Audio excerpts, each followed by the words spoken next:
Sexual harassment towards women still plagues the workplaces in South Africa. And the Employment Equity Act of number 55 of 1998 actually sets out practical details for employers on how to deal with sexual harassment. But how effective are these guidelines in reality? Now, in June this year, approximately 290 workers of the National Union of Metal Workers of South Africa, that's NUMSA, embarked on a 9-day strike in support of a female colleague who was subjected to sexual harassment. And joining us this morning is Alexandra, who's the Managing Director of HR Africa Consulting, to talk to us about sexual harassment in the workplace. Thanks so much for coming through, Alexandra. Good morning. So firstly, how prevalent is sexual harassment in the South African workplace?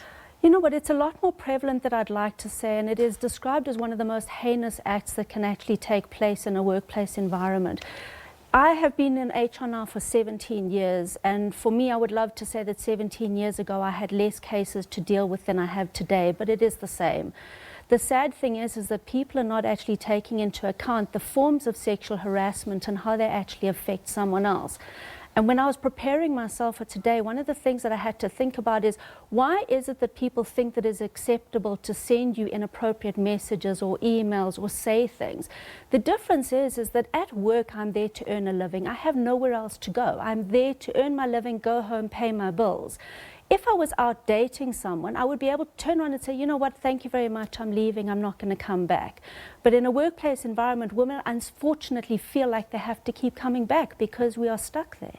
So let's talk about those forms of sexual harassment, because I think very often we think of the more overt forms where someone would come up to you, perhaps touch you inappropriately. But what exactly are forms of sexual harassment? I think the most important thing to do is to look back at December last year, where they actually repealed the 1998 Labour Relations Act under Employment Equity, where they've gone in now and said that there's a new amended code of conduct. Because what was happening is the phrase unwanted required that a woman turn around and said no thank you or dismiss the argument. Now we're saying that under the amended act, a woman doesn't have to turn around and say thank you, please don't do that to me. But it comes down to anything that is unwanted of a sexual nature. And that means it is whistling, it is sending an inappropriate text, it is saying something behind your back, it's saying how do you look, how do you look to someone else? And then it goes down to the actual physical conduct where someone is touching you inappropriate, and then you get down to the most heinous of those, and that is where you are given sexual favors for preferential treatment. That's a promotion, a job, an opportunity, and unfortunately they are prevalent, and they are something that women need to fight. And in the South African context, of course, you have these entrenched patterns of heteronormativity, of patriarchy in the workplace. And when women try to assert themselves or try to report instances of sexual harassment, how does that affect the process? I think that there's a very commonality between that and actual rape in South Africa, where women are subjected to scrutiny when they report such a heinous act themselves. So women, first and foremost, are brought up in a patriarchal environment.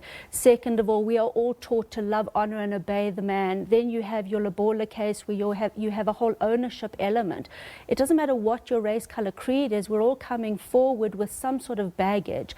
And then on top of that, when you do come forward and give that information, you then have to be scrutinized to the nth degree.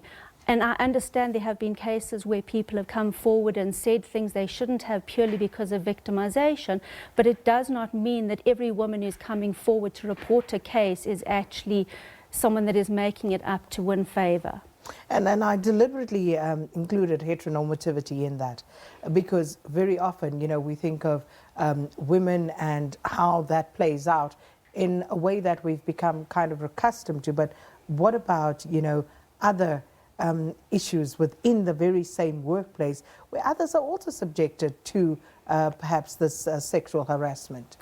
You know what, the sexual harassment cases come from many different angles, but the difficulty is that it goes down to an employment equity concept, and the employment equity says that you may not discriminate. Everyone has a right to equality, and the important thing is that no matter where the lady comes from, she is still a lady and deserves to be treated as a lady within the work environment, whether it is by a same sex, different sex, it doesn't matter the level, but the treatment must still be equal.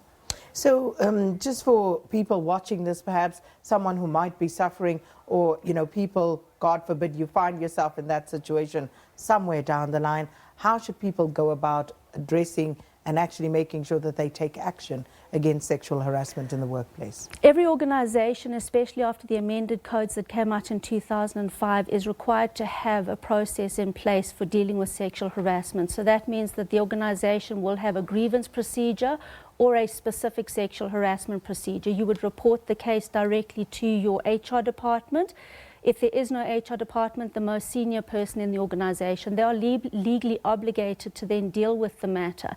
If you find that the result is not successful in making you comfortable, you can then take it to the CCMA, and there can be a pre-arbitration done with the CCMA, or they can refer the matter.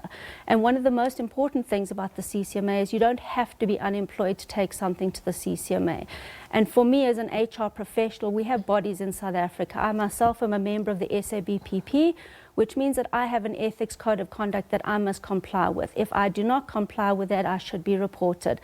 And I say the same for other HR professionals. If we are not dealing with these concerns ethically, we need to be reported.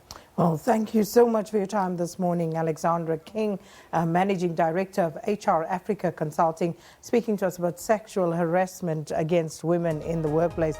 And very importantly, you don't have to wait until such time that you are out of employment for you to actually take a case to the CCMA. Let's take a break.